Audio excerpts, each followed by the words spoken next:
आदाब, नमस्कार, सत श्री अकाल। कैसे हैं आप सब लोग? अच्छा, आप सोचिए कि आप अपनी ज़िंदगी में कुछ भी करते हो। आप आईटी प्रोफेशनल हैं, आप रिक्शा चलाते हैं, ऑटो चलाते हैं, आपका अपना धंधा है, आप एनजीओ चलाते हैं, आप भले ही नेता हो, आप कुछ भी हों, आप एक्टिविस्ट हों। लेकिन क्या आपको तकलीफ़ नहीं होगी कि अगर आपका घर बंद है, कोई आपके घर में घुस जाए? आपके एड्रेस को, आपके पते को सार्वजनिक तौर पर ब्रॉडकास्ट करे कि आप यहाँ रहते हैं, ये आपका पता है, आप कितना रेंट देते हैं, नहीं देते हैं, आपका घर अगर बंद है तो खिड़की से मोबाइल डाल करके वीडियो बनाएं। क्या ये आप अलाउ करेंगे? क्या ये राइट टू प्राइवेसी यानी जो निजता का अधिकार है संविधान में, उसका उल्लंघन नहीं है? आप सोचिए, 5 सेकंड देता हूं आपको। सोचा आपने?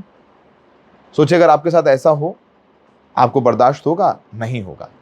बिल्कुल ये हुआ है सौरभ दास के साथ, जो कॉकरोच जनता पार्टी के प्रवक्ता हैं, पत्रकार थे और कोई ऐसी चीज़ नहीं थी कि किसी पॉलिटिकल पार्टी ने इसे एफिलिएटेड थे या करोड़ों करोड़ रुपए का कहीं से चंदा आ रहा है, कुछ भी नहीं।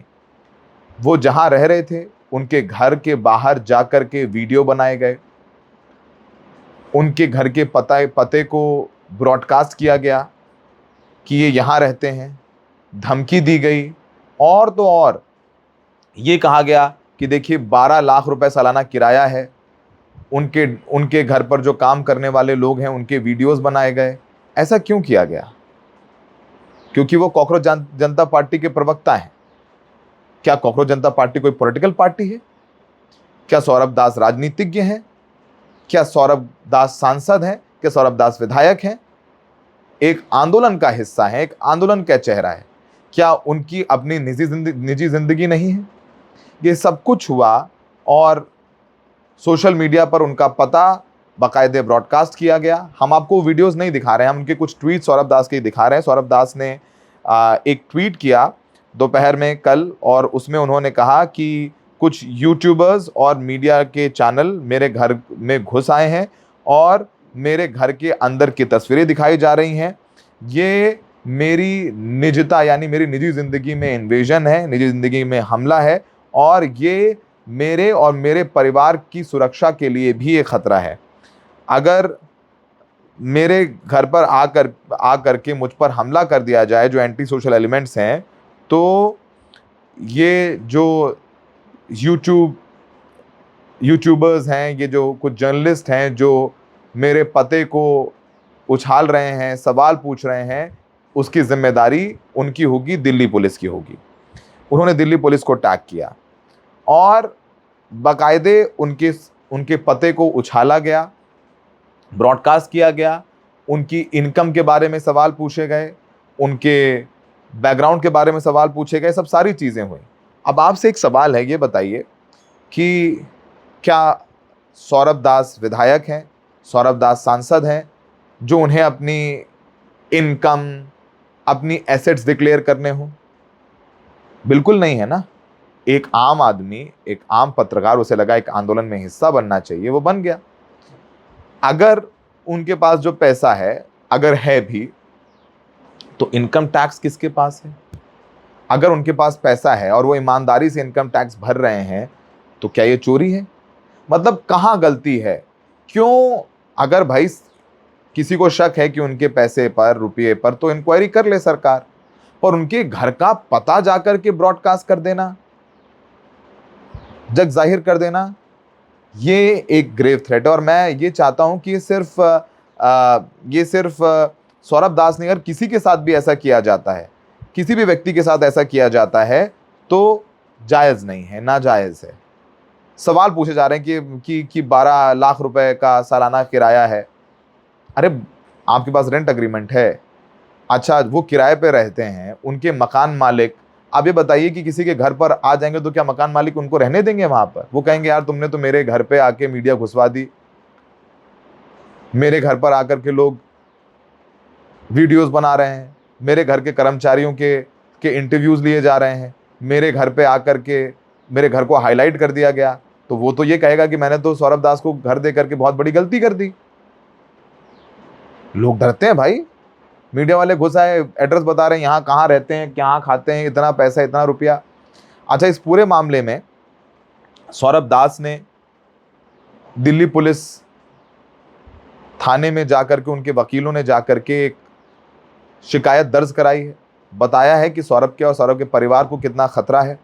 उनके घर पर लोग घुस आए, बाकायदे वीडियोस दिए गए, और कुछ लोग कैसे सौरभ दास के पते को ब्रॉडकास्ट कर रहे हैं, वीडियोस बनाए जा रहे हैं, उनकी निजी ज़िंदगी में घुस करके देखा जा रहा है, उनके बैकग्राउंड के बारे में पता किया जा रहा है, उनसे वो तमाम सवाल पूछे जा रहे हैं जो सवाल ही नहीं है, वो एजेंडा के तहत किया जा रहा है। तो ये शिकायत भी सौरभ दास ने दर्ज कराई है, जिसकी कॉपी हम आपको दिखा रहे हैं। आप देखते हैं दिल्ली पुलिस जिन लोगों ने ये वीडियोस बनाए, जिन लोगों ने इन वीडियोस को सर्कुलेट किया सोशल मीडिया पर, उन पर कार्रवाई करती है या नहीं करती है, सवाल उन पर है। इस पूरे मामले पर कॉकरोच जनता पार्टी, क्योंकि इस वक्त उनकी एक संभाजी नगर में बैठक भी चल रही है, वहां से उन्होंने एक प्रेस कॉन्फ्रेंस की, सवाल उठाए, वो हम आपको दिखा देते हैं। अभिजीत अय्यर मित्रा नाम का व्यक्ति, जिसकी दुकान सिर्फ लोगों के बारे में झूठ फैलाकर चलती है, उस व्यक्ति द्वारा अभी कुछ समय पहले एक पॉडकास्ट में सौरभ दास पर लगातार गलत आरोप लगाए गए, सौरभ के घर को लेकर मिस इन्फॉर्मेशन फैलाई गई, और उसी मिस इन्फॉर्मेशन के कारण आज सुबह कई यूट्यूबर्स, इन्फ्लुएंसर्स सौरभ के घर पहुंच गए। उनमें से कुछ लोगों ने घर में घुसने की भी कोशिश की और पूरी तरह से सौरभ की और उसके परिवार की निजता का उल्लंघन किया। अभिजीत अय्यर मित्रा, जिसको बड़ा मज़ा आता है इस तरह की उल्टी सीधे बातें फैलाने में, लोगों को भड़काने में, मिस इन्फॉर्मेशन फैलाने में, उसको हम ये बता देना चाहते हैं कि ये चीज़ें एक हद तक ही टॉलरेट की जाएंगी। आप सीजेपी के प्रवक्ताओं पर, हमारी टीम पर अगर इस तरह के झूठे आरोप लगाएंगे तो या तो आपके पास उनका प्रूफ होना चाहिए, वरना अगली मुलाकात सीधे आपसे कोर्ट में होगी। ये आपने प्रेस कॉन्फ्रेंस सुनी, वो कह रहे हैं कि भाई कार्रवाई की जाए किसी की निजी जिंदगी में, क्योंकि पॉलिटिकल पार्टी नहीं है ना भाई। देश का कानून कहता है कि भाई अगर कोई चुनाव लड़ रहा है, कोई प्रत्याशी है, तो वो अपनी आय, अपनी एसेट्स, अपने परिवार के एसेट्स सब सार्वजनिक करे। सौरभ दास चुनाव लड़ नहीं रहे हैं, वो तो पॉलिटिकल पार्टी में नहीं है। आप तो ऐसे भी जिस इस आंदोलन में शामिल जो भी लोग थे, और खासकर लड़कियों को टारगेट किया जा रहा है, उनके सोशल मीडिया प्रोफाइल पर जाकर के उनका रेट लगाया जा रहा है, उनको गालियां दी जा रही हैं, रेप थ्रेट्स दिए जा रहे हैं, पुलिस पहुंच रही है, एफआईआर्स हो रहे हैं। तो किसी की पब्लिक लाइफ को, मैं बोल रहा हूं, अगर प्रधानमंत्री जी को अपशब्द कहे गए, गलत बात है, बिल्कुल गलत बात है। प्रधानमंत्री जी ने भी माफ कर दिया, उनको माफी दे दी, और अब उनका एक सोशल मीडिया ट्रायल चल रहा है। कोई कुछ कह रहा है, कोई कुछ कह रहा है, किसी के पते को ब्रॉडकास्ट कर दिया जा रहा है, किसी के सोशल मीडिया प्रोफाइल को ब्रॉडकास्ट कर दिया जा रहा है, किसी के फ़ोन नंबर को ब्रॉडकास्ट कर दिया जा रहा है, किसी लड़की का रेट लगाया जा रहा है 100 रुपये से लेकर 200 रुपये, 300 रुपये तक। क्यों? क्योंकि वो एक आंदोलन में चले गए, उस आंदोलन का चेहरा बन गए। ये कितना बिलो द बेल्ट है, कितनी तकलीफदेह बात है। अगर ये आपकी बहन, आपके बेटे के साथ हो तो तकलीफ तो होगी। सोचिए उनके माँ बाप से, जिन बच्चों के साथ ऐसा किया जा रहा है, उनको कितनी चिंता होगी। कल को कोई आकर के थप्पड़ मार दे, कोई आकर के एसिड डाल दे, कोई आकर के हमला कर दे, किसका क्या पता, क्या भरोसा। सौरभ दास की आय जानना है, उनकी इनकम जानना है, उनका बैकग्राउंड जानना है, तो इनकम टैक्स है, इनकम टैक्स पता कर ले, नोटिस दे दे, वो सब बता देंगे। लेकिन आकर के कुछ भी वीडियो बना करके डाल देना किसी के घर का, ये तो कितना बड़ा सिक्योरिटी थ्रेट है सौरभ दास को और उनके परिवार को, उन तमाम लड़कियों को जो इस प्रदर्शन में आई, जिन्होंने रील्स बनाई। और मैं फिर बोल रहा हूं कि प्रधानमंत्री को गाली देना गलत, गाली का कोई समर्थन नहीं करता है, लेकिन प्रधानमंत्री मोदी ने तो माफ कर दिया ना। उन्होंने कहा कि इस उम्र में बच्चे गलती करते हैं तो इसी उम्र में बच्चों को गलती सुधारने के भी अवसर दिए जाने चाहिए। ऐसे तो गाली गलौज करके उनके साथ उनको रेप थ्रेट्स दे करके उनके चरित्र पर कीचड़ उछाल करके आप उन्हें अपने करीब लाने के बजाय और पीछे धकेल देंगे। उम्मीद है कि सरकार इन सब चीजों को देख रही होगी, कोर्स करेक्शन होगा, मिल बैठ के बात करके एक दूसरे की बात सुनकर के रास्ता निकलता है। और ये सोशल मीडिया वो ड्रैगन है जो एक बार बाहर निकल आता है तो कहां तक जाएगा, किसको जला देगा, वो किसी को नहीं पता। तो कल राहुल गांधी भी कुछ ऐसी ही लड़कियों से मिले जो सोशल मीडिया का फेस थी, जिनको थ्रेट किया गया, जिनके चरित्र पर सवाल उठाए गए, जिनको पैलेट गन इंजरी हुई।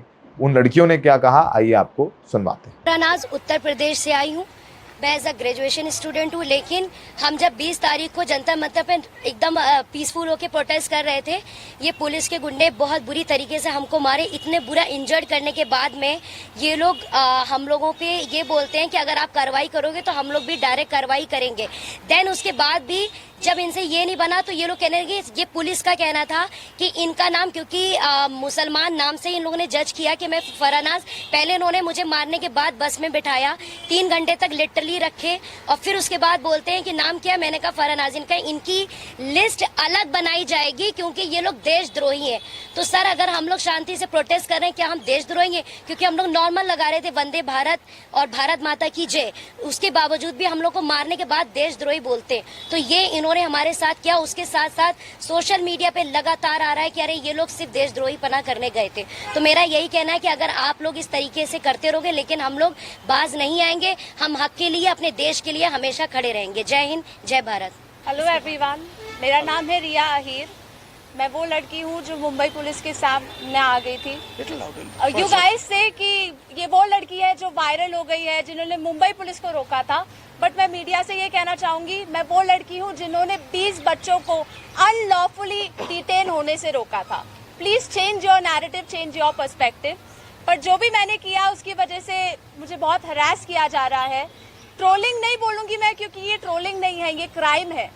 और सिर्फ यही नहीं, जनता ही नहीं बल्कि पार्टी वर्कर्स भी अभी अपने फेसबुक पर पोस्ट लगा रहे हैं, मेरे बारे में गलत बोल रहे हैं कि मैं जो कुछ भी कर रही हूँ 140 रुपीज में अपनी बॉडी बेच रही हूँ। सर, आप खुद ही सोचिए, उनके दिमाग में ऐसा कितनी गंदगी भरी रहेगी कि वो ये बोल रहे हैं। 27 को मैंने क्राइम रजिस्टर करवाया था, आज 5 तारीख है, मेरे हाथ में अभी तक FIR नहीं आया है। ना ये बेटियों को पढ़ने दे रहे हैं, ना ये बेटियों को बचने दे रहे हैं। मैं बस आपसे इतना कहना चाहूंगी कि एज मीडिया हमारी सबकी रिस्पॉन्सिबिलिटी होती है कि जिन बच्चों के लिए मैं खड़ी थी, अब वो मेरे लिए खड़े हैं। एज ए सिटीजन हमारी भी रिस्पॉन्सिबिलिटी है कि एक दूसरे के लिए हम खड़े रहें। Thank you.